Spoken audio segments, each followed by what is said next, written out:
Good day mga kasikat! Ngayong araw, paglilinis naman ang gagawing Airbnb dahil natapos na ang ginawang kusina kung kaya't naisipan kong maglinis. 2 unit muna ang lilinisin para malagyan na ng mga gamit na bibilhin. Dito muna ako kumuha ng tubig dahil wala pang supply ng tubig doon. May kalayuan din kasi ang distansya ng Airbnb dito sa amin. Kung kaya't kung ano ang pwedeng mabitbit na panglinis ay dinala ko na rin. Paakyat, pababa, yan ang daan dito. Hindi pa ako nagsisimula maglinis pero pagod na ako. Katatapos lang din palang umulan kaya madulas ang daan. Ito nga pala yung 4 na unit na gagawing Airbnb. Hindi pa nagsisimula yung construction ng paligid kaya't marami pang damo. May mga priority kasing proyekto bago gawin ito. Kada isang unit ay pwede ang 4 na tao. Kung magbabakasyon kayo, pwede kayo dito. Dahil malapit na rin mag-operate yung resort na ito. Ito yung loob ng isang unit. Itutur ko na kayo. Bagong gawa lang itong building kung kaya't ongoing ang construction sa ilang bahagi nito. Mga appliances and furnitures na lang naman ang kailangan dito. Makikita rin sa bintana na hindi pa naaayos yung paligid. Ito ang bedroom. Paglabas ng pintong ito ay living room. Susunod na pupuntahan ay ang bathroom. Installed na ang bidet pati hot and cold shower. Lalo na sa nilalamig sa pag-ibig. Sakto sa maliit na pamilya, bakasyunan ba? At ang pinakahuling ginawa, ang kusina. Medyo may kalakihan din ang nagawang kusinang ito. Pwedeng-pwede kayo maghabulan ng jowa mo hanggat hindi mo pa nabibisto sa ginagawang panloloko sa'yo. Nagsimula na ako naglinis at ang bintana ang aking inuna. Mayroon na ring mga buhangin at maraming alikabok pa. Pati maliliit na dahon ay may nakasiksik pa. Siguro ay nadala ito nung bumagyo. Mabuti na lang ay matangkad ako.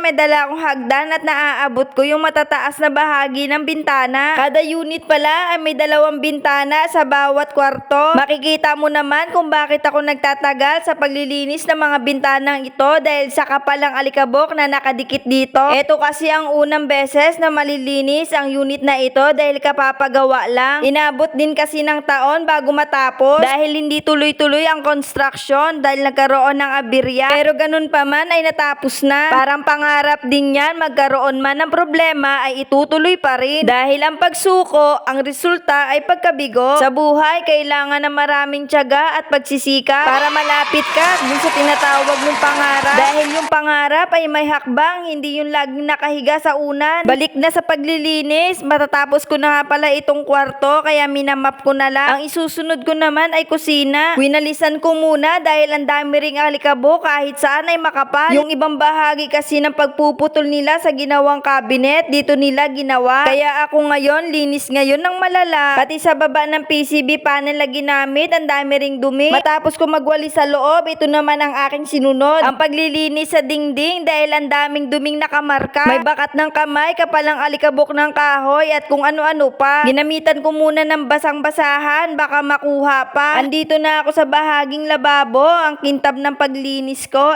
ng tiles nito. At patapos na ang paglilinis sa araw na ito. Salamat sa panonood, hanggang sa muli!